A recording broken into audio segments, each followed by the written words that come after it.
저희가 오늘 네. 채널을 이렇게 처음으로 만들어서 영상을 찍게 된 계기가 있잖아요. 네, 맞습니다. 네. 분명히 있죠. 제가 이제 정시우 반장님을 또 알게 된 계기도 AI로 알게 됐고, 그리고 AI를 통해서 저도 이제 컨텐츠 제작을 하고 있는 사람이다 보니까, 우리가 너무 좋은 정보들이 있고, AI를 어떻게 하면 손쉽게 일상과 일에서 적용할 수 있을지를 많이 얘기를 나눴는데, 너무 좋은 꿀팁들이 많으셔가지고, 이 채널을 꼭 해야겠다라고 네. 해서, 네, 제가 사실 시우 반장님이라고 이름까지 지어드리면서 네. 이 채널을 오픈하게 됐습니다. 너무 네. 뜻깊은 만남인 것 같습니다. 네, 앞으로 저희의 행보 많이 기대해 주시고, 네. 그리고 무엇보다 저희가 중요하게 생각하는 거는 AI를 잘 쓰자라는 것보다는 네, 쉽게 쓰자. 그렇죠. 네. 저희가 AI 관련된 영상이나 그리고 교육이나 이런 것들이 지금 쏟아져 나오고 있는데, 네. 저도 매일매일 보면서 이거 내가 몰랐던 기능인데 내가 이거 빨리 배워야 되지 않아? 라는 이런 불안감 맞아요. 네. 항상 느끼고 있는데, 최근에 많은 사업자분들, 직장인분들 만나시고 계시고, 네. 그리고 AI 관련된 또 어려움이나 또 피로도 또 얘기 많이 나오고 있던데, 시우 반장님이 현장에서 만나신 분들하고 요즘 어떤 내용들을 가지고 얘기 많이 하셨는지 좀 알려주시면 좋겠어요. 우선 제가 정말 말씀드리고 싶은 거는 이제 AI 시대다. 그리고 이거는 되돌릴 수 없고 하나의 패러다임이고 거역할 수 없는 세상의 변화다. 큰 흐름이다. 그리고 우리는 여기서 적응해야 된다. 라는 거고, 그거를 이제 무엇보다 잘 알고 AI 교육도 하고 AI 컨설팅도 하고 있는데, 이제 문제는 많은 사람들이 어떤 진입 장벽에 대한 거부감, 그리고 또 AI가 뭔가 안 쓰면 나만 뒤처지는 거 아닌가라고 해서 유튜브에 많이 컨텐츠도 찾아보고 뭐 강의도 들어보고 돈도 많이 쓰시고 하시는 분들도 많이 만나봤는데, 그 중에 이제 우리가 디지털 리터러시라고 할까요? 이 디지털 문화에 익숙하고 또 컴퓨터 활용 능력이 뛰어나신 분들은 어찌 지금 AI를 잘 활용하고 계실 텐데, 아직도 여전히 직장에서 또 본인이 하던 업무만 한다거나 아니면 이제 디지털 문화가 아직도 낯설고, 하물며 스마트폰에 있는 기능도 내가 한 10%도 아직도 활용을 못 하는데, 또 자꾸만 시대가 바뀌고 AI로 넘어가면서 또 AI를 배워야 된다라고 생각을 하니, 그 생각에서부터 오는 피로감 때문에 어떻게든 적응해 봐야겠다는 생각은 가지면서도 네. 막상 무엇부터 해야 될지 모르겠다, 혹은 몇 번 시도해보고 이거 AI가 자꾸만 뭔가 내가 의도한 바에 대한 명확한 해답이 나오지 않고, 그러다 보니까 AI가 많은 사람들은 쉽다고 하는데 내가 써보니까 어려워. 자꾸만 거짓말만 하는 것 같고, 할루시네이션이라고 하죠. 네. 자꾸만 뭔가 내가 의도한 질문에 대해서 그 맥락을 이해 못하고 엉뚱한 답변만 주다 보니, 거기서 오는 또 심리적인 장벽이 있겠죠. 그래서 또 포기하시게 되고, 그래서 이렇게 해야 되는데 또 어려운데 그 사이에서 갈팡질팡해서 그 틀에 갇혀 있으신 분들을 현업에서 제가 정말 많이 만나고 있어요. 그런 분들을 만나게 되면서 네. 전문가적인 입장도 있으시겠지만, 네. 사실 다 누구나가 지금 AI를 처음 겪는 거잖아요. 네. 시우 반장님은 제일 처음에 AI를 접하셨을 때 어떠셨어요? 좋은 질문인 것 같은데, 잠깐 좀 떠올려 보자면, 저는 직업적으로 또 유튜브나 컨텐츠 강의를 하면서 자연스럽게 저도 그 정보를 접하고 AI와 관련된 전문가들의 이야기를 듣다 보니까, 이건 내가 또 컨텐츠 강사로서 컨텐츠를 AI를 통해서 만드는 기법들이, 스킬들이 널리 활용되고 있는 이 트렌드를 따라잡지 않으면 나 또한 도태되겠다라고 해서 좀 직업적인 마인드로 접근을 해서 쓰기는 썼는데, 막상 생각해 보니까 저도 막막했던 게 있는 것 같아요. 하물며 저도 그런데 일반 분들은 더 막막하실 것 같기도 하고. 근데 어쨌든 저는 영상 컨텐츠를 만들다 보니까 우선은 챗GPT의 소라라든지 제미나이의 이제 그 당시만 해도 네. BO2 버전을 통해서 영상을 얼마 안 만들기 위해서. 됐는데. 그렇죠. 맞아요. 그게 옛날 얘기 같다. 그 옛날 얘기 같아요. 워낙 빠르게 변하니까. 지금은 이제 옴니라는 버전으로 또 바뀌었는데, 아무튼 그렇게 영상을 만들기 위해서 프롬프트를 막 연구하고 영상을 또 돌려보고 하면서 어찌어찌 하다 보니까 AI 전문가라는 소리를 좀 부끄럽지만 듣게 된 네. 여기까지 이 단계까지 이제 오게 됐는데, 네. 천만다행인 게 저는 어쨌든 그런 계기가 있었고 환경이 또 받쳐줬고 또 제가 또 그런 의지가 또 있었기 때문에 지금은 좀 능수능란하게 다룰 수 있지만, 그런 저의 어떤 노하우나 또 제가 겪었던 시행착오 같은 것들을 좀 전수하려고 교육하려고 현업에 나가서 많은 어떤 지자체나 교육기관과 대학과 연계해서 일반인들에게 교육을 하다 보면 또 굉장히 어려워하시고, 하지만 또 반면에 이걸 잘 풀어내서 전달이 잘 됐을 때 엄청나게 또 반응이 좋아요. 폭발적인 반응. 네. 심지어는 기립박수도 최근에 받았어요, 대학에서. 대단하시네요. 특히나 우리 중장년분들, 디지털 문화에 적응하기 어려워하시는 분들이 사실은 AI를 잘 활용하게 되면 기존의 디지털 문화를 활용하는 그 난이도보다는 네. 이게 오히려 더 쉽게 접근할 수 있는 계기가 될 수 있거든요. 그래서 더 좋아하시는 것 같아요. 어떻게 보면 시작점은 다 똑같네요. 일이 됐든 아니면 내 생활에 필요하든 아니면 이걸 또 수익화하든, 일단 AI라는 거는 써야 된다, 쓸 수밖에 없다라는 환경에 놓이게 되면서 네. 진입은 크지만 내가 해야 된다라는 어떤 좀 압박감도 있으셨던 것 같고, 그리고 그걸 통해서 이제 사업에 적용을 하다 보니 지금은 전수하는 교육까지 오게 되신 건데, 네. 이 과정을 지금 겪는 기간 동안에 제일 많이 AI라는 거에 대해서 개인적으로 AI는 이런 거다라고 표현을 한다면 어떻게 우리 마이라이프 AI를 접하시는 분들한테 조금 조금 더 쉽게 설명할 수 있을지. AI는 약간 전기 같은 거다라고 전기? 생각을 해요. 예, 네. 우리가 전기가 없었을 때, 발전기가 없고 전력이 공급이 되지 않고 전선이 없었을 때 모든 것들을 다 이렇게 지금 우리가 사용하고 있는 전자기기들이 작동이 안 되잖아요. 그렇죠. 지금 우리가 뭐 세탁기, 냉장고, TV, 가전제품, 전자기기, 뭐 노트북, 심지어 스마트폰, 에너지, 그러니까 이제 전력이 공급되지 않는 상태, 셧다운된 상태를 상상해 보면 좀 끔찍하죠. 예. 그래서 AI는 우리 생활 곳곳에 지금 스며들고 있고 굉장히 빠른 속도로 어찌 보면 우리가 뭐 산업혁명까지 거창한 얘기를 제가 꺼내지 않더라도 네. 어쨌든 인류가 굵직굵직한 어떤 인류사의 역사에 남을 만한 발명과 혁신을 통해서 뭐 이렇게 인터넷이 왔을 때도 그렇고 스마트폰이 네. 왔을 때도 그렇고 굉장히 크게 변화되는 그 시점이 항상 있어 왔고 그런 것들에 대해서 우리가 적응해 왔지만 이 AI는 더 파급력도 크고 더 빠른 속도로 침투하다 보니까 굉장히 이제 또 불안해 하시는 분들이 많은데 아무튼 그럼에도 불구하고 이 AI는 마치 전력, 전기 배선, 예, 그 다음에 가전기기 이걸 아우르는 그런 존재인 것 같아요. 근데 제가 생각하는 AI는 그렇습니다. 네. 네. AI는 사실 이제는 생활뿐만이 아니라 삶의 전체를 놓고 봤을 때 전기가 없으면 안 되는 것처럼 필수적인 필수제가 되어버린 것 같은데 네. 근데 필수제가 되었는데도 불구하고 아직까지 이 AI라는 것을 잘 모르고 또 어떻게 써야 되는지 모르는 분들이 너무너무 많잖아요. 네. 뭐 저도 이제 최근에 만나 뵀던 분들이 내가 AI 교육을 받아야 된다라는 인식까지도 아직 하지 않은 경우도 많이 봤고 그냥 AI는 꼭 필요한 사람한테 또는 다른 산업에 필요한 거 아니야 라고 해서 전혀 아직 써보지도 않은 분들도 꽤 많더라고요. 근데 이분들한테 AI를 얘기를 하게 되면 이게 얼마나 지금 우리 생활에 필수적인 부분이고 이미 사실 AI하고 생활을 하고 있다는 것도 인지를 하지 못할 정도로 자연스럽게 밀착되어 있다는 것도 얘기를 드렸을 때 알게 되는 경우가 많으시더라고요. 그래서 지금은 저도 그렇고 스마트폰이 태어날 때부터 있었던 건 아니어서 저도 쓰다 보니 자연스럽게 이제 스마트폰은 뗄래야 뗄 수 없는 존재가 돼버렸잖아요. 네. AI도 반장님 말씀처럼 이제 앞으로는 뗄래야 뗄 수 없는 존재가 될 거다라고 얘기를 하시는데 그게 가장 첫 번째 우리 생활 환경에서 얘기를 한다면 어떤 것들이 있을지. 이렇게 앞서 얘기해서 조금 더 이렇게 연장을 하자면 사실 우리가 인터넷이 없을 때도 잘 살아왔고 냉장고에 세탁기, TV가 네. 없을 때도 나름 잘 재밌게 나름 잘 살아왔잖아요. 혹시 반장님 세탁기와 TV가 없었던 시절에 계셨던 거예요? 그건 노코멘트 하겠습니다. 네네. 너무 잘 아시는 것 같아서.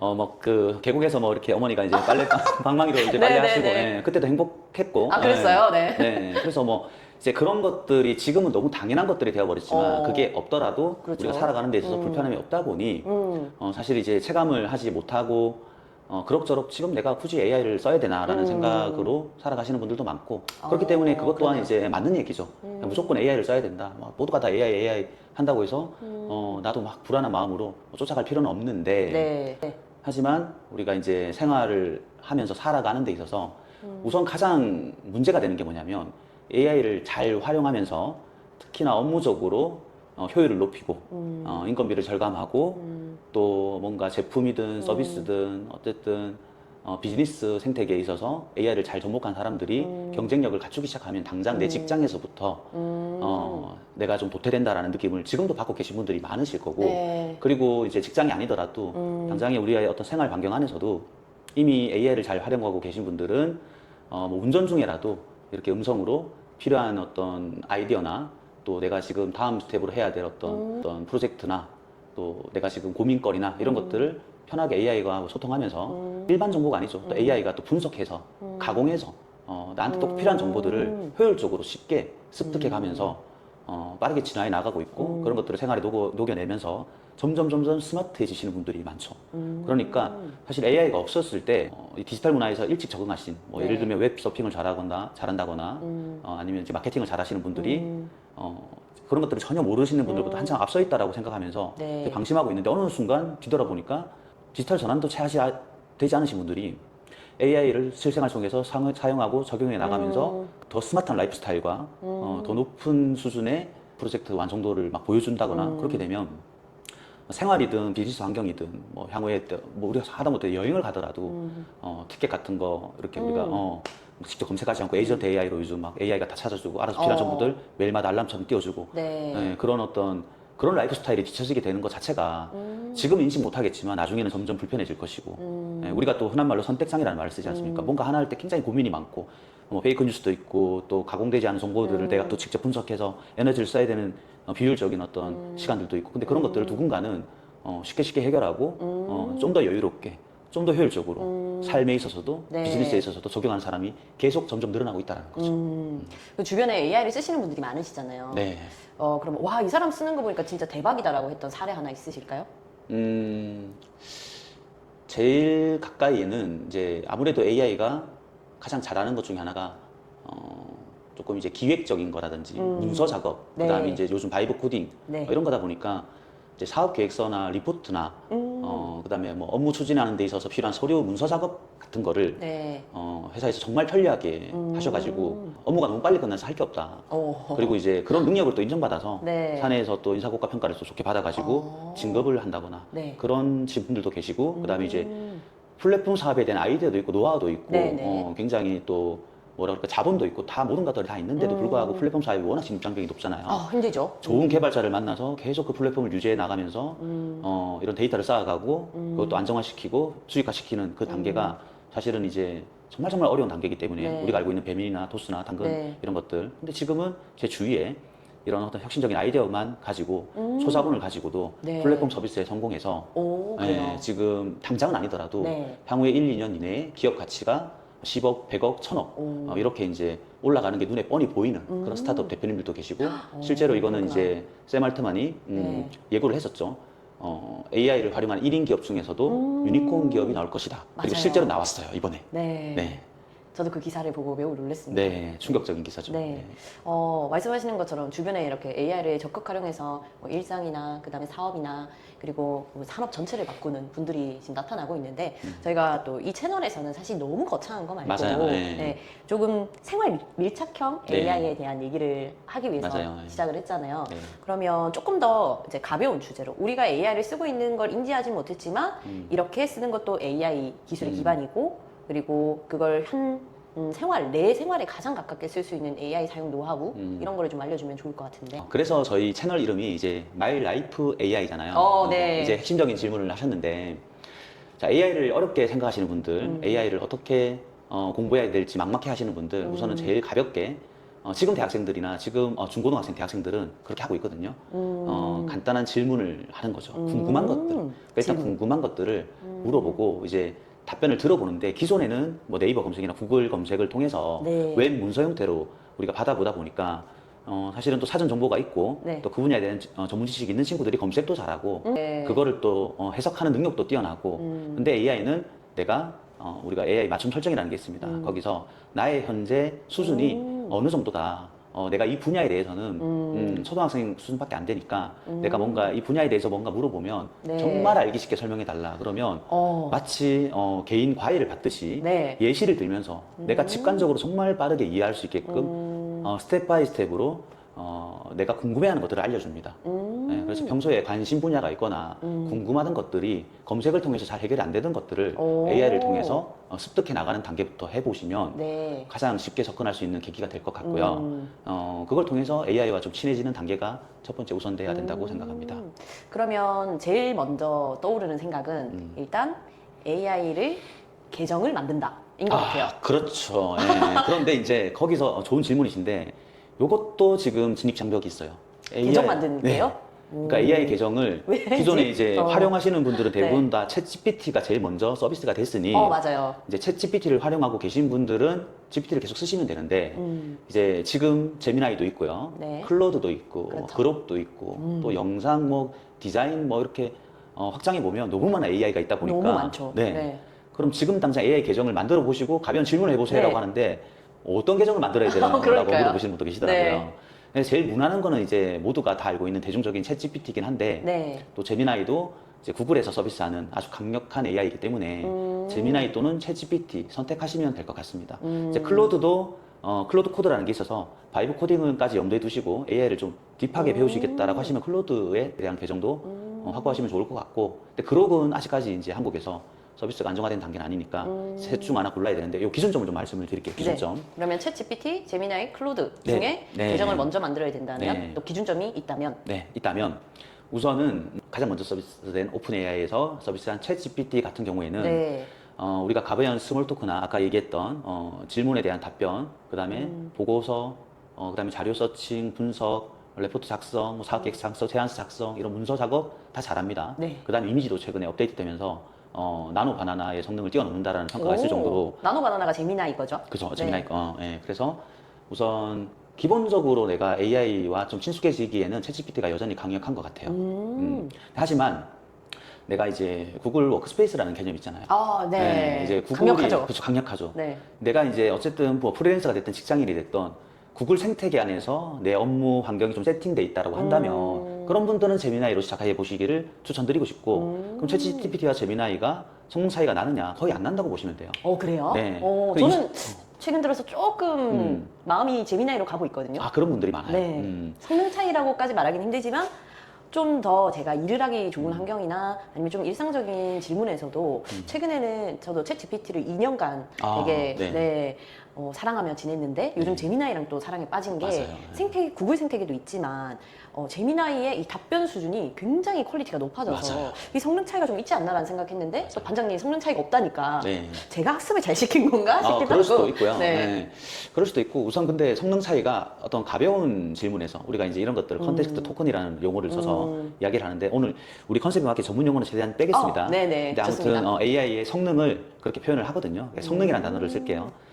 그런데 어쨌든 AI의 성능은 AI가 얼마나 많은 데이터를 학습하는가에 따라서 결정이 되는데 아무래도 초기에 서비스를 시작한 네. 챗GPT가 많은 데이터를 확보했고 많이 학습하면서 초반에 네. 성능이 좋았던 건 맞는데 그렇겠네요. 이제 추격자 입장에서 구글의 입장에서 보자면 일단 구글은 전 세계 시가총액 2위로 올라설 만큼 자본력이 탄탄하고 전 세계인들이 가장 네. 많이 사용하고 있는 그죠, 웹 브라우저, 웹 뭐 플랫폼 유튜브도 때는 있고. 네. 유튜브도 있고 그쵸. 구글 자체이다 보니 구글이 계속 데이터를 많이 확보하고 학습시키는 양이 점점 챗GPT를 따라잡는다는 느낌을 제가 받고 있어요. 네. 그래서 어떤 부분에 있어서는 제미나이가 챗GPT의 성능을 좀 압도하는 게 있고 여전히 1위 자리는 챗GPT가 맞기 맞아요. 네네. 하지만 이 추격하는 속도가 너무 무섭게 치고 올라오고 있고 네. 그리고 이제 아무래도 자본력이라는 걸 무시 못 하잖아요. 맞아요. 진짜 중요한 것 같아요. 지금 우리가 보도자료를 보더라도 네.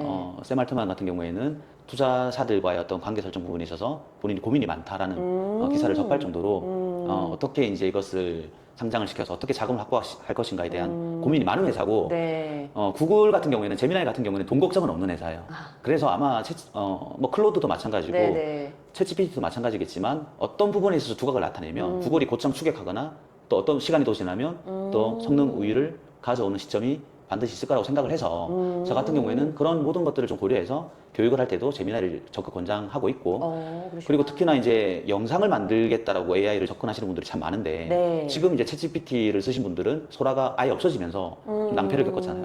그러니까 향후에 이런 일이 또 떨어지지 말라는 법이 없는 거예요. 맞네요. 그래서 제일 안정성, 밸런스 이런 부분 놓고 보면 제미나이 계정을 지금 확보하시기를 좀 권장드리고 싶긴 해요. 물론 제미나이 정답은 없습니다. 계정 먼저 확보부터 네. 하라고 하십니다. 그리고 이제 네. 구글 계정, 우리 지메일 계정은 다 들고 있잖아요. 그렇죠. 그러면 이제 구글 계정 있으신 분들은 제미나이 계정에서 버튼 한 번만 눌러주시면 되거든요. 맞아. 연동. 그냥 바로. 예, 로그인 버튼 누르고 구글 계정 연동하겠다라고 하면 3초 만에 켜지더라고요. 3초 만에 확보하게 되는데, 그래서 아직도 AI를 어떻게 계정 가입을 하고 어떻게 활용해야 되는지 모르겠다 하시는 분들은 오늘 이 영상이 굉장히 유익할 거라고 확신합니다. 네. 그럼 먼저 추천하신 또 반장님이 얘기해 주신 대로 우리가 제미나이 그리고 구글 계정 연동하기로 바로 스타트 해보시는 걸로 마무리를 하고요. 아까 한 가지 더 네. 얘기하신 게 클로드. 요즘 뭐 클로드는 너무 핫해서 네. 저도 지금 클로드 쓴 지는 3년 전에도 썼지만 본격적으로 쓴 지는 이제 3개월 정도밖에 안 됐거든요. 뭐 워낙에 클로드로 이제 바이브 코딩이 강세다 보니까 안 쓸 수가 없게 돼서 썼는데 사실 제가 챗 GPT 쓸 때 뭐 3년 전쯤 클로드가 그때도 존재했잖아요. 네. 그때 클로드랑 지금 클로드랑 좀 다른 애 같아요. 맞아요. 완전히 완전히 달라졌는데 달라졌죠. 네. 클로드는 요즘 왜 이렇게 핫한 거예요? 사실은 AI 개발자 중에서도 이거 좀 딥하게 들어가자면 좀 말이 길어지니까 오늘은 가볍게. 그렇죠. 결론적으로만 얘기를 하자면 AI 개발자들 영입 전쟁이 벌어지고 있어요. 네. 지금 뭐 일론 머스크가 이제 그록을 서비스하면서 또 막대한 자본력을 앞세워서 네. 초창기에 챗GPT 개발자들을 또 많이 확보하기 위해서 고액 연봉을 제시하고 심지어 AI와 관련된 종사자들의 연봉이 평균적으로 한 30억에서 뭐 심하면 100억, 1000억 이렇게 넘어가거든요. 연봉이 30억, 네, 100억이요? 네, 1000억인 사람도 있다고 사람 알고 한 있어요. 명당? 한 명당. 어디서 그렇게 주죠?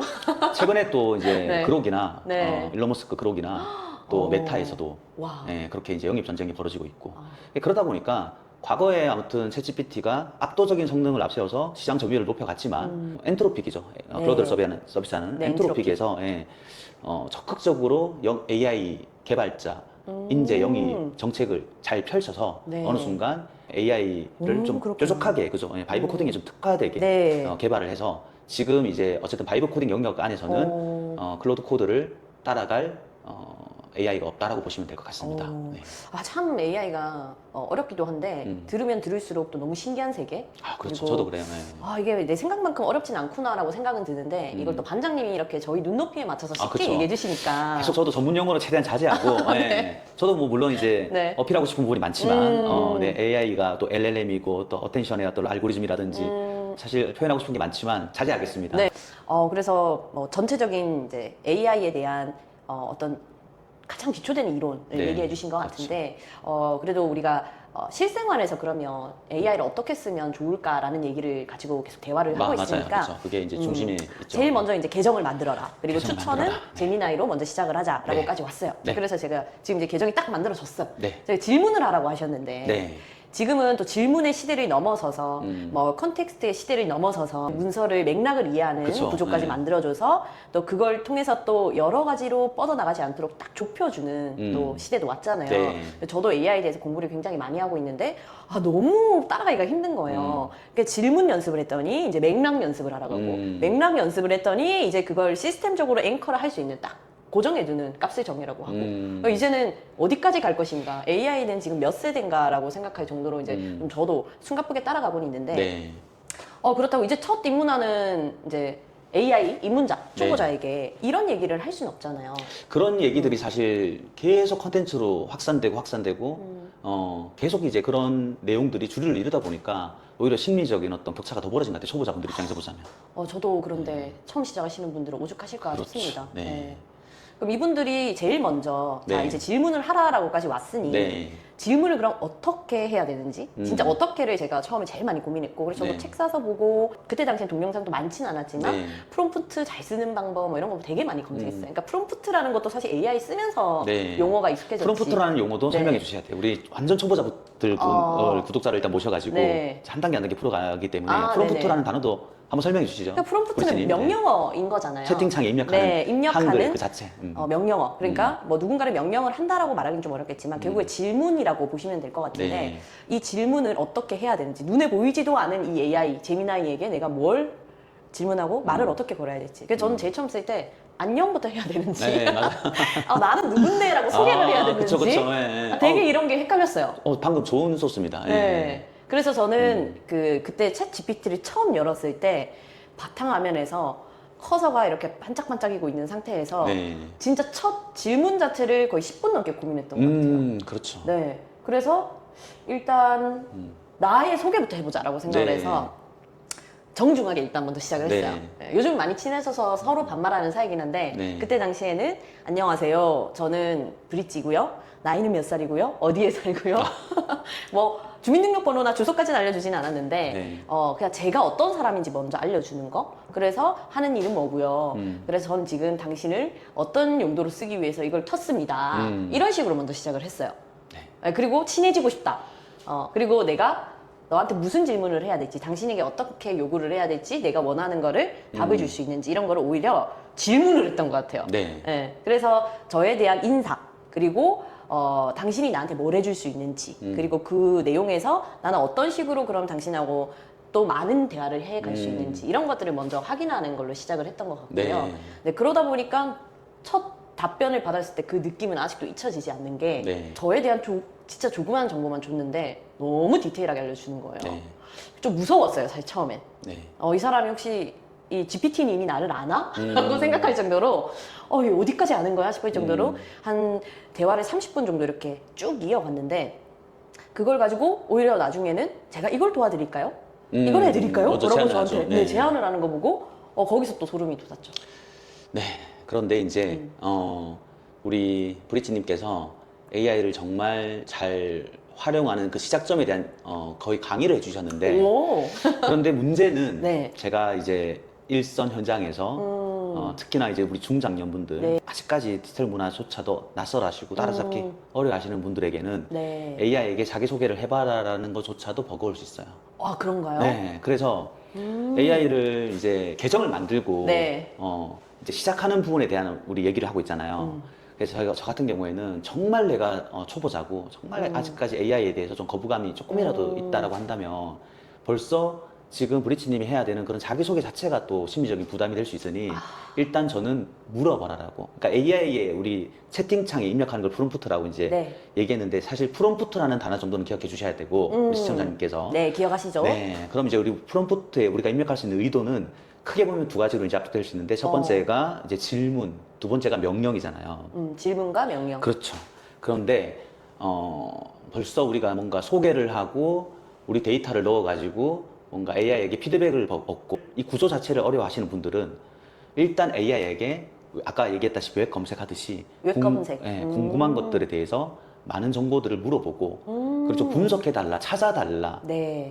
나 지금 이렇게 이런 부분에 대해서 막혔는데 어떻게 하면 되는지 너가 좀 제안해달라, 알려달라. 이렇게 질문을 많이 하시는 것부터 시작해서 적응을 하고 그 이후에 나에 대한 데이터를 주고 내가 어떤 사람인지를 좀 인식을 시켜서 그때부터는 내가 원하는 좀 데이터를 뽑아내는 그런 작업을 좀 하는 단계로 서서히 넘어가셔야 이게 조금 이제 내가 AI를 활용하는 데 있어서 거부감도 줄이고 좋은 시작 지점을 만들어서 자연스럽게 내가 AI한테 스며들 수 있다. AI 또한 나한테 스며들 수 있다. 이 말씀을 꼭 드리고 싶습니다. 질문을 일단 가장 기초적인 것부터 해야 되네요. 네, 생각보다 AI 교육 강의 많이 듣고도 시작 못 하시는 분들이 많거든요. 그러면 맞아요. AI 강사들이 정말 초보자들한테 그런 얘기를 해요. 나에 대해 소개를 하라.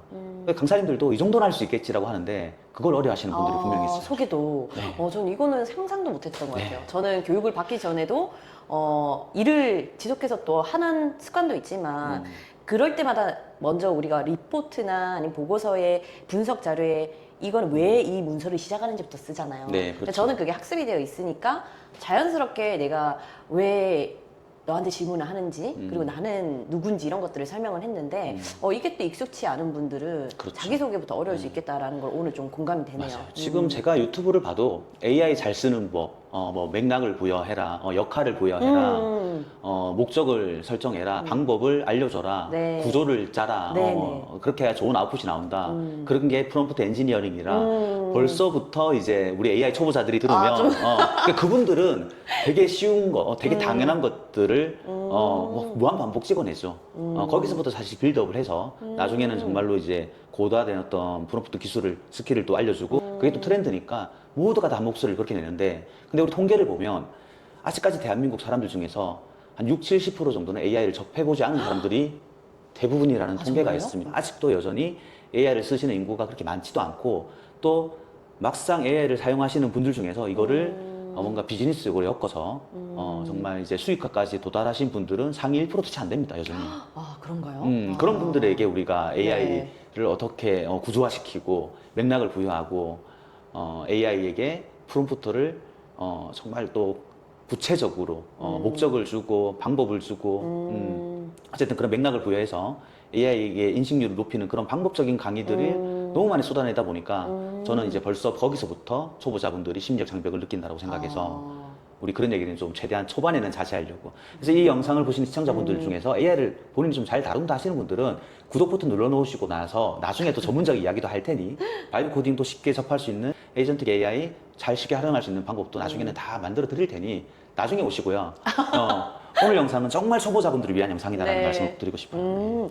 이 초보자라는 것도 기준을 좀 정해줬으면 좋겠어요. 뭐 예를 들어 우리가 심리 테스트 할 때도 네. 내가 어디에 해당되는지를 보면 좀 심리적 안정감이 있잖아요. 네. 나는 여기 초보자 중에서도 어디네? 또는 중급자 중에서도 어디네? 이 범위가 너무 초보자, 중급자, 고급자 이런 예전에 이제 디지털 문화의 기반으로 되어 있는 것 같고 이거를 초보자라면 내가 어디부터 어디까지가 초보 1등급 그 다음에 2등급 이렇게 해서 초보자를 더 세분화를 해주는 게 필요하지 않나. 저는 제가 생각했을 땐 저는 이제 아직까지는 AI 활용의 중급이라고 생각을 하는데 주변에서 얘기하는 건 아니다. 너는 상급이다.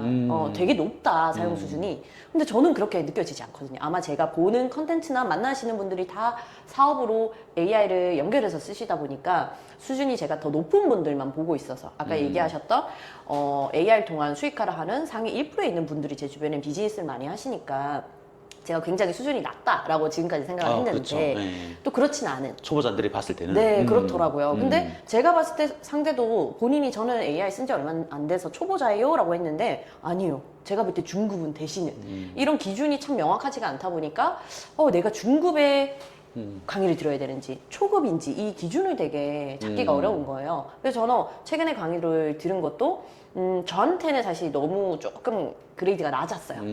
그래서 조금 듣다 보니까 아 이거 괜히 결제했네 라는 생각이 들었는데 또 어떤 거는 너무 저한테 수준이 높은 거야. 바이브 코딩 배우고 그렇죠. 싶어서 결제를 했는데 네. 한참 보다가 뚝딱뚝딱 하다가 껐어요. 그래서 지금도 아직 강의가 한 30개 되는데 지금 아직 1단계에서 1차 강의에서 진도가 네. 안 나가요. 그러니까 이 수준이 분명히 쉽다고 했단 말이에요. 그 강의에서도. 그래서 제 수준이 어떤가라는 되게 고민이 많았는데 초보자 분들도 자기의 수준이 지금 초보자 중에서도 어딘지 이런 걸 좀 파악을 하는 게 필요할 것 같아서 이런 또 진단기 직접 만드시잖아요. 맞아요. 네. 초보자 진단기만 좀 따로 한번 만들어 주시면 좋겠다. 네, 알겠습니다. 네. 그게 지금 우리 오늘 컨텐츠에 이제 아주 가장 핵심적인 내용이 될 것 같고, 나중에 이 하이라이트 부분만 제가 또 쇼폼으로 업로드를 하게 될 것 같은데, 일단 가장 핵심적인 질문이에요. 제가 현업에서 지금 종사하면서 네. AI 컨설팅, AI 교육을 하면서 만나시는 대부분의 분들이 네. 그 같은 고민을 가지고 계시거든요. 어. 나는 지금 AI 활용 능력이 어느 정도 되는지, 어, AI를 쓰시는 맞아요. 분들도 고민이고, 다들 그래요. 네, 또 이제 AI를 쓰려고 보니 내가 어떻게 진입을 해야 되는? 나는 아예 초보는 아닌 것 같은데, 바로 좀 점핑해가지고 네. 뭐 질문 이런 게 아니라 바로 좀 쓰고 싶다 하시는 분들도 계시고, 아까 말씀드린 것처럼 절대 다수의 분들은 아직까지 AI에 대한 두려움을 가지고 막연하게 언젠가 써야겠지만 지금 아니라고 회피하시는 분들도 계시고, 아, 그렇죠. 그래서 정말 좋은 질문이시고 오늘 컨텐츠의 본질인 것 같아요. 그래서 이제 이 등급을 잘 나눠드리겠습니다. 너무 좋습니다. 그게 제일 필요한 것 같아요. 첫 번째가 예를 들면 우리가 정말 평소에 검색도 좀 자주 하고 카톡으로 열심히 채팅도 하고 이런 어떤 청년 세대들은 AI 채팅창에서 뭔가 물어보고 하는 거는 너무나 익숙하고 사실 누가 알려주지 않아도 이미 대학생들 다 활용하고 있고 네. 네. 근데 이제 문제는 이제 중장년분들이 그 부분에 대해서 조금 어려워하시거든요. 예를 들면 우리가 네이버 검색할 때도 검색을 잘하는 사람들이 분명히 있잖아요. 네. 그 키워드 검색이라고 하잖아요. 네. 그래서 효율적으로 검색을 해서 검색 결과 값에서 자료를 잘 찾는 분들 이런 분들 같은 경우에는 바로 AI에게 아까 말씀하셨던 나에 대한 소개를 하고 내가 지금 뭘 하고자 하는지를 말을 해서 AI 답변을 들어보고 티키타카 하면서 일단 시작 지점에서는 뭔가 하고자 하는 방향성을 탐색해보고 그걸 하기 위해서 AI를 좀 어떤 방식으로 다뤄야 되는가에 대한 부분을 유튜브를 통해서 뭐 교육을 뭐 받으셔도 되고 또 AI한테 계속 좀 물어가면서 하다 보면 자연스럽게 어느 정도 단계까지 올라올 것 같아요. 네. 근데 이제 가장 아래 단계라고 할 수 있는 분들, 그러니까 검색을 많이 안 해보신 분들이 있어요. 그런 분들이 있을까요? 많아요, 생각보다. 네, 생각보다 많습니다. 네. 우리가 사실 이제 웹 검색 문화가 정착된 지가 거의 뭐 30년이 가까이 다 돼 가는데도 불구하고 그렇죠. 네. 근데 그게 꼭 필요하지 않은 환경에서 오랫동안 살아오셨던 분들에게는 여전히 AI 채팅창 자체가 굉장히 낯설고 이 채팅창에서 뭘 하라는 거지? 라는 느낌을 받을 수밖에 없거든요. 네. 그래서 이제 그분들은 많이 물어보시고 많이 질문해 보시라고 말씀드렸고 그 단계가 그냥 1단계라고 좀 생각을 하고 싶고요. 네. 그 다음 단계가 이제 아까 말씀하셨다시피 왜 써야 되는가? 그렇죠. 왜 어디에 써야 써야 되는가? 되나? 어디에 써야 되나? 내가 네이버 검색도 해보고 여행 갈 때 뭐 에어비앤비 검색도 해보고 항공권 티켓도 내가 플랫폼을 써서 활용을 잘 해보고 배민 같은 거 맛집도 잘 찾고 예, 추천되는 맛집 검색도 잘 하고 리뷰도 보고 깐깐하게 네. 뭐 제품 구매하고 이러신 분들은 굳이 AI 채팅창에서 기본적인 질문을 하면서 고민 상담을 할 게 아니라 그분들은 빠르게 자기소개를 해서 내가 뭔가 해야 될 만한 거리들을 AI에게 솔직하게 좀 털어놓으면서 이야기하면서 AI로부터 피드백을 받고 답변을 들어보고 아, 너희 생각은 그렇구나. 나한테 이런 방법을 제안해 주는구나. 그래서 제안을 받아보고 그렇다면 또 이 제안을 내가 실행하는 단계에서 좀 더 세부적으로 내가 쉽게 풀어낼 수 있는 방법도 알려줘. 이런 식으로 이건 이제 명령어로 단계로 넘어가는 거죠. 아까 네. 얘기하셨던 질문과 명령에서 그쵸. 명령. 그러니까 처음에는 질문, 그 다음에 질문과 명령이 이제 섞인 상태. 마지막에 이제 AI를 잘 활용하는 사람들은 이제 명령만 하겠죠.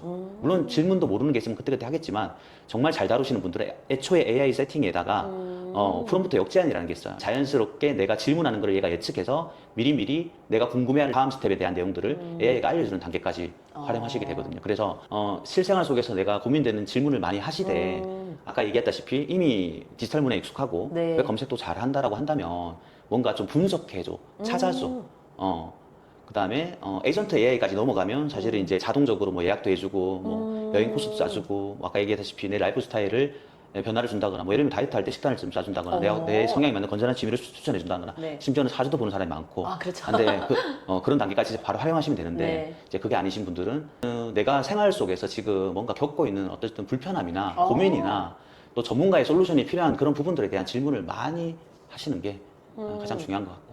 아, 그러면 AI를 통해서 내가 생활에서 불편하다 생각하는 것들을 일단 AI로 해결하고 고민이 되는 부분들. 네. 그는 이제 불편한 부분들에서 어떻게 해결하지라는 그 고민을 AI 통해서 솔루션을 받고 네. 그걸 이제 실행해 보면서 네. 또 한번 AI한테 물어보는 네. 그런 전 과정을 이제 자연스럽게 선순환을 해야 되는 거고. 그래서 AI에게 많이 질문하다 보면 AI가 나한테 어떤 제안도 해주고 솔루션도 해주잖아요. 네. 그러면 그런 것들이 의도가 조금 살짝 비껴나갈 수도 있고 조금 더 막연할 수도 있고 어려운 용어로 다가올 수 있는데 네. 그때 AI 길들이기를 하시면 좋아요. 길들이기.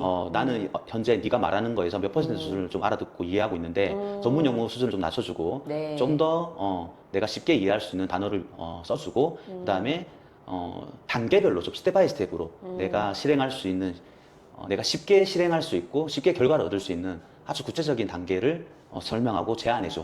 이런 식으로 명령어와 질문을 섞어 쓰는 그런 단계로 바로 넘어갈 수 있죠. 그러면 물어보는 게 다가 아니라 결국에 내가 실행할 수 있는 것들을 원래는 사람이 다 하나하나 단계 거쳐 찾아야 되는 거를 내가 실행을 도출하고 그걸 하기 위한 판단을 하는 거를 AI가 대신해 주는.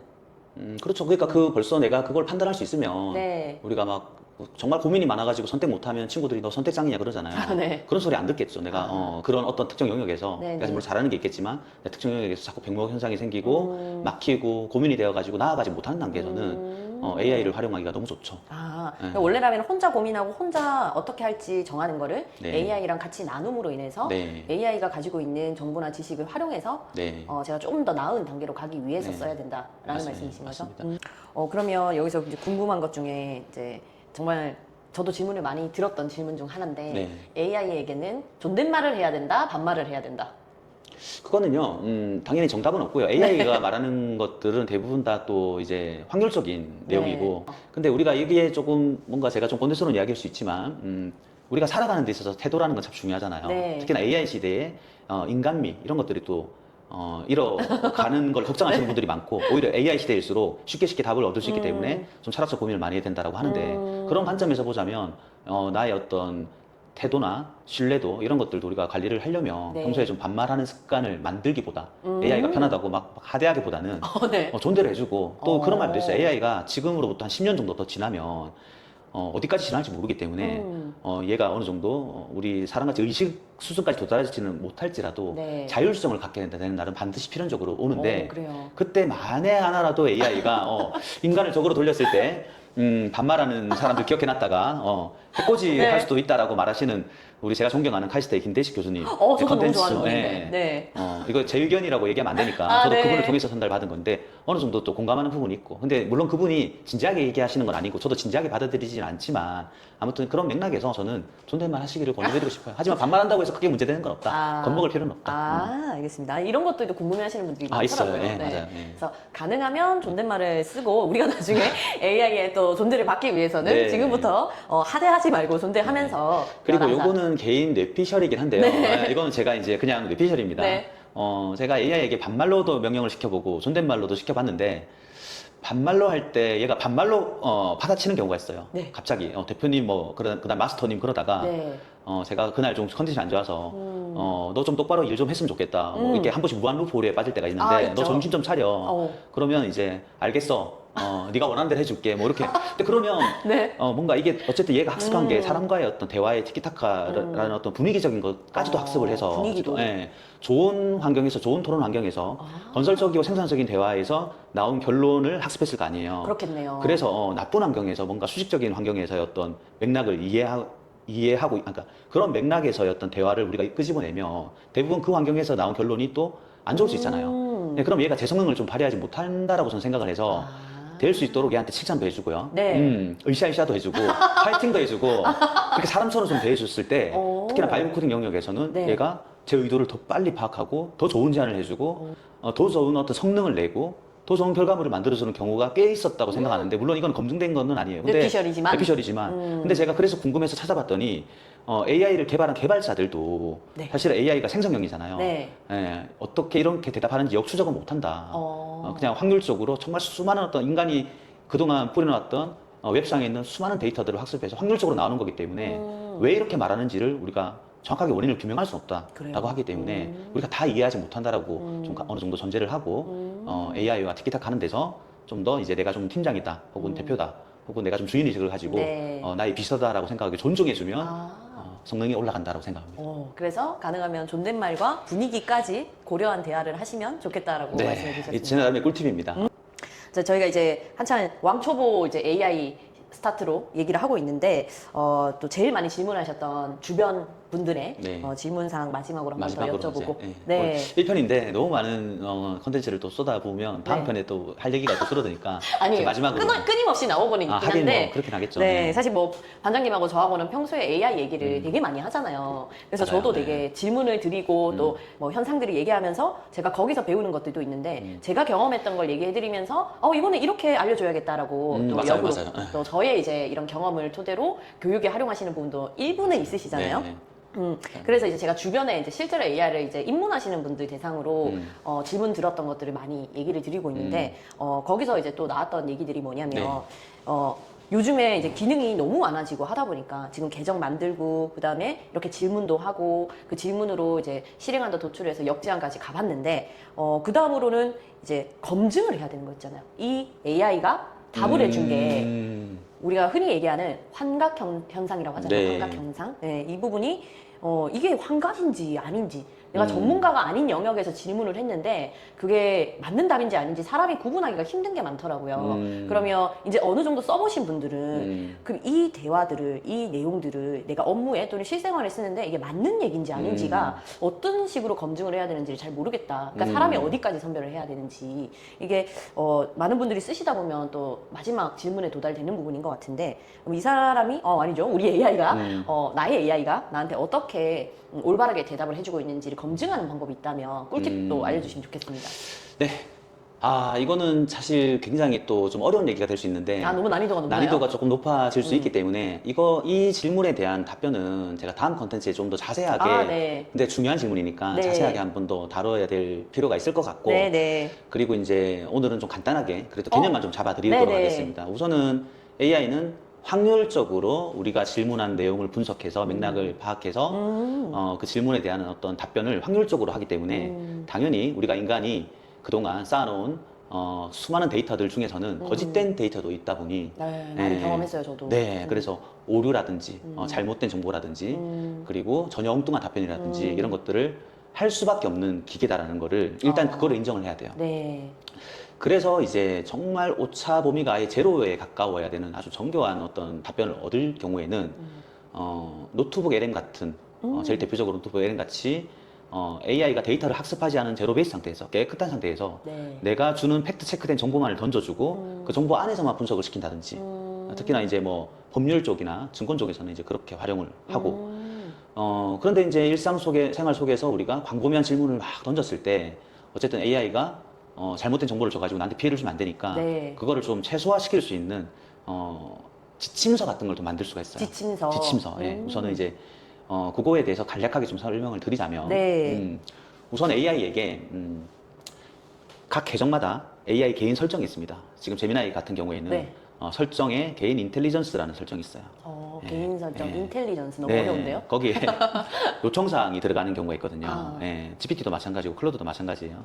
거기에다가 이제 내가 어떤 분석을 요구하거나 자료 조사를 요구하거나 내가 실무에 있어서 오류가 있거나 환각이 있거나 해서는 안 되는 그런 어떤 질문을 던졌을 때는 너가 팩트를 2번, 3번 체크해주고 그 다음에 검증되지 않은 정보는 절대로 차단해주고 그리고 결론을 도달하기에 좀 애매한 부분들은 네. 정답을 말하는 것처럼 말할 게 아니라 확률적으로 내 의견은 이렇습니다 라고 정확하게 구분을 해달라고 지침을 좀 해줘야 돼요. 그래서 이 지침 단계로 넘어가기 시작하면 사실 또 수많은 어떤 내용들을 네네. 우리가 또 말을 해야 되고 그 사례도 너무 광범위하기 때문에 요거에 대해서는 좀 신중적으로 다룰 필요가 있기 때문에 오늘 첫 편에서는 좋은 질문이셨고 하지만 제가 답변을 좀 딥하게 들어가기에는 시간 관계상 좀 어려운 부분이 있으니 요 정도까지 하고 제가 마무리할까 합니다. 다만 이제 반드시 아셔야 되는 거는 전제는 분명히 확률적이기 때문에 오류가 있을 수 있다. 하지만 그렇다고 해서 AI는 불안정한 존재니까 나는 AI가 더 확실해질 때까지 미루겠다라고 하시는 분도 저도 들어봤거든요. 네. 근데 그런 맥락으로 이해하시면 안 된다는 거예요.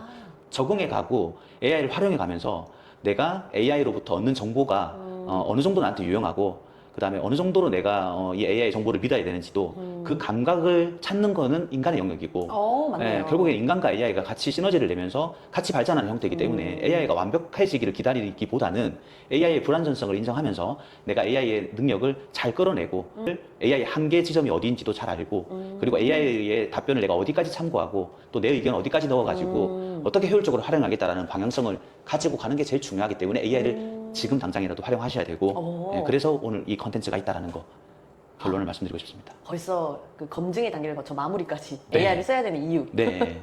그러면 검증을 위한 지침 설정은 필요로 하지만 네. 이 지침 설정까지는 이제 입문 단계에서는 좀 어려울 수 있으니 그렇죠. 또 다음번에 얘기해 주시겠다. 그리고 또 불안정하지만 완벽하게 검증하는 어떤 에이전틱 AI 시스템도 있고 그래요? 네, 여러 가지 이제 보완점이 많이 나와 있고 기술적으로도 계속 그 부분은 엄청난 속도로 지금 진화 중이기 때문에 네. 이제 우리가 충분히 나중에 이제 그 부분에 대해서 다룰 수 있는데 오늘 어쨌든 초보자들 네. 대상으로 그쵸, 하기에는 그쵸. 예, 좀 어려운 질문이 될 수 있을 것 같아서 예, 제가 여기까지만 말씀드리겠습니다. 네. 자, 그러면 이제 마지막으로 아까 마지막 아니었나요? 아니요, 이제 진짜 마지막이죠. 진짜 찐마지막이죠. 예, 예. 이제 저희 이제 맞춰야 되니까. 네네네. 네, 마지막도 우리가 마무리 인사를 마무리 멘트. 위해서 네.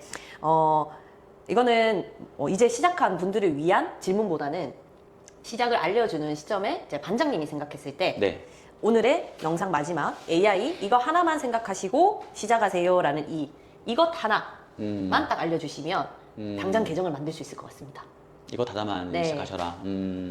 마지막 딱 한 가지 얘기하신다면? 네. 제가 좋아하는 이제 명언 중에 그 옛날에 대기업 광고에서 나온 명언인데요. 네.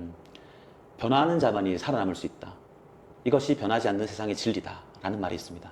외우신 거예요? 네. 와우. 그래서 어쨌든 세상은 빠르게 변화하고 있고 우리가 이제 변화에 적응을 해야만 하는 상황에 직면해 있고 이것을 부정할 수 있는 그 어떤 근거도 없고 그 모든 근거는 이제 합리화일 뿐이라고 저는 단언컨대 말씀드릴 수 있고요. 관련해서 지금 AI와 관련해서 수많은 보도 자료들이 쏟아지고 있고 수많은 어떤 미래학자들, 경제학자들, 과학자들, 기술자들, 엔지니어들 모두가 다 AI 시대다라고 인정하는 이 상황에서 더 이상 AI를 두려워하거나 어려워하거나 AI와 함께 무언가 만들어내는 그 과정의 시작 지점을 늦추지 마시고 지금 시작하셔라는 말씀을 끝으로 마무리하고 싶습니다. 와, 감사합니다. 네. 지금 시작해라. 네. 너무 저도 저에게 필요한 말인 것 같습니다. 지금 AI를 시작은 했지만 또 다음 단계를 위해서 미루고 있는 것들이 있는데 네. 지금 바로 시작을 하는 걸로 네. 오늘 이 영상을 마무리하면서 오늘의 네. 이 자리를 마무리하면서 그리고 잠깐 마무리하기 전에 추가 플러스 AI가 AI를 따로 구분할 게 아니라 네. 그러니까 내가 하는 것과 AI를 융합시키는 그 융합. 과정을 시작하시라고 하는 거예요. 자꾸만 AI를 따로 해야 된다라고 하시면 그 네. 자체가 하나의 과제가 되고 미션이 되고 그렇죠. 나는 현업을 살기도 바쁜데 무슨 AI라고 또 빠져나가신단 말이에요. 대부분 사람들이 다 그렇게 이제 합리화하시면서 자꾸 미루시는데 그게 아니라 내 생활 아까 말씀드렸다시피 내 생활 속에서 좀 더 내가 내 생활의 어떤 질을 높이고 삶의 만족도를 높이고 효율을 높이고 더 행복하게 살기 위해서 내 업무 비즈니스에 대해서 성과를 높이고 내 연봉을 높이고 내 사업에 대해서도 내가 좀 더 인건비를 절감하고 내가 좀 더 생산성을 높이고 내 수익성을 높이고 이렇게 내가 살제 사는 삶의 라이프 스타일 안에 AI를 녹여내는 걸 시작하시라는 말씀을 드리고 싶습니다. 혹시 준비하고 아닙니다. 제가 지금 준비가 안 돼서 우리 대본도 없이 하고 있잖아요. 그죠. 예. AI를 왜 시작을 해야 되고, 어떻게 시작해야 되고, 이렇게 두려움이 있는 사람들을 위해서 오늘 정시우 반장님께서 너무 좋은 얘기 많이 해주셔서 저도 오늘 또 한번 도움이 되고, 네. 어떻게 시작할지가 좀 생각이 정리가 됐고요. 네. 다음 또 시간에 저희가 좀 더 네. 입문자를 위한, 네. 오늘은 왕초보 편이지만, 네. 입문자를 위한 또 다음 네. 정보 잘 준비해 주시면 네. 좋을 것 같고요. 네. 알겠습니다. 다음 또 기대되는 영상으로 저희는 마이라이프 AI로 다시 찾아오겠습니다. 마이라이프 AI 화이팅! 화이팅!